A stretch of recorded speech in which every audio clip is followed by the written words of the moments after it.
Hello बच्चों, let's read the question. The question is, imagine the standard kilogram is located on Earth's equator. अर्थ के equator पर एक standard kilogram जो है वो लोकेटेड है, where it moves in a circle of radius 6.40 into 10 the power 6 meter, which is the Earth's radius, at a constant speed of 465 meter per second due to Earth's rotation. Then in A part, we have to calculate the magnitude of centripetal force on the standard kilogram during the rotation. Imagine that the standard kilogram hangs from a spring balance at that location and assume that it would weigh exactly 9.80 Newton if Earth did not rotate. अगर Earth rotate नहीं कर रही है तो exactly कितना weight है, इसका weight कितना है 9.80 न्यूटन. तो फर्स्ट पार्ट में तो हमको क्या निकालना है, फर्स्ट पार्ट में हमको क्या कैलकुलेट करना है, सेंट्रीपिटल फोर्स का मैग्नीट्यूड. और बी पार्ट में हमको कैलकुलेट करना है what is the reading on the spring balance, that is what is the magnitude of the spring balance from the standard kilogram. और दूसरा हमें स्प्रिंग बैलेंस में रीडिंग निकालनी है. स्प्रिंग बैलेंस की रीडिंग मतलब हमें क्या निकालना है, टेंशन की वैल्यू कैलकुलेट करनी है कि स्प्रिंग में कितनी टेंशन होगी. तो देखिए, इस क्वेश्चन को सॉल्व करने के लिए हमारा जो की कॉन्सेप्ट रहेगा वो हमारा क्या रहेगा. हमें बोल रखा है कि अर्थ के इक्वेटर पर कोई वेट रखा हुआ है, ठीक है, और ये किससे जुड़ा हुआ है, स्प्रिंग से जुड़ा हुआ है, ठीक है.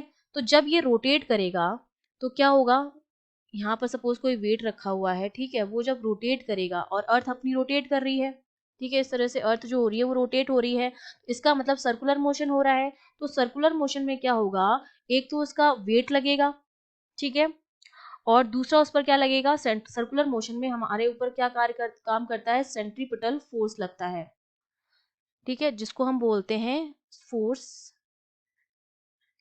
जो होता है हमारा Fc. तो एक तो उसका वेट लगेगा नीचे की तरफ डाउनवर्ड, और दूसरा क्या लगेगा, उस पर सेंट्रीपिटल फोर्स लगेगा. तो तीन फोर्स टोटल हमारे लगेंगे. एक तो स्प्रिंग की वजह से टेंशन लगेगा, एक हमारा वेट लगेगा, और एक हमारा सेंट्रीपिटल फोर्स लगेगा उस पर, ठीक है. तो सबसे पहले हम कैलकुलेट करेंगे सेंट्रीपिटल फोर्स की वैल्यू Fc. सेंट्रीपिटल जो फोर्स होता है उसकी वैल्यू जो होती है वो हमारी बराबर होती है 4 पाई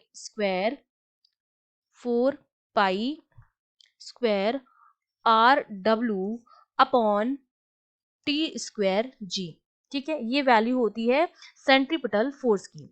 अब सिंपली इसमें क्या करना है, रेडियस की जगह रेडियस की वैल्यू रखेंगे, डब्ल्यू की जगह वेट रखेंगे, जी की वैल्यू हमें पता है, और टी जो हमारा टाइम है उसकी जगह हम क्या रखेंगे, 1 डे रखेंगे, ठीक है. रोटेशन जो है अर्थ का वो एक एक रिवोल्यूशन को कंप्लीट करने में उसको एक दिन लगता है, 24 आवर्स लगते हैं, तो टी की जगह हम रखेंगे 1 डे. रेडियस हमें अर्थ की गिवन है, तो इस वैल्यू में हम जब वैल्यू पुट करेंगे तो एफ सी इक्वल टू क्या हो जाएगा, 4 pi square into r. R हमको गिवन है 6.40 इंटू 10 the power 6 मीटर में गिवन है, इनटू डब्ल्यू वेट हमें कितना दे रखा है, 9.80 न्यूटन दे रखा है, अपॉन टी स्क्वायर में हमें दे रखा है 1 डे, उसका हम क्या कर देंगे, स्क्वायर कर देंगे, ठीक है. 1 डे दे रखा है, उसका करेंगे स्क्वायर, इनटू जी की वैल्यू होती है 9.8.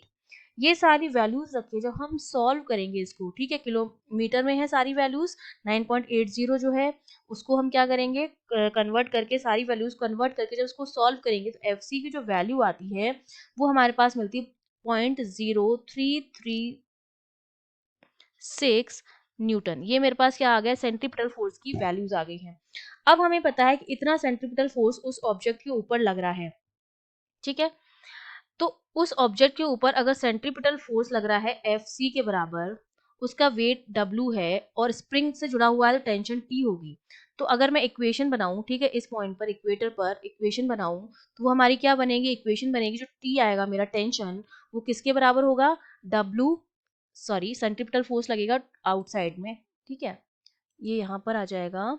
सेंट्रीपिटल फोर्स की जो डायरेक्शन आ जाएगी वो किस डायरेक्शन में हो जाएगा हमारा, अवे फ्रॉम द सेंटर. ये वेट नीचे की तरफ लग रहा है और सेंट्रीपिटल फोर्स जो है वो ऊपर की तरफ लगेगा, एफ सी.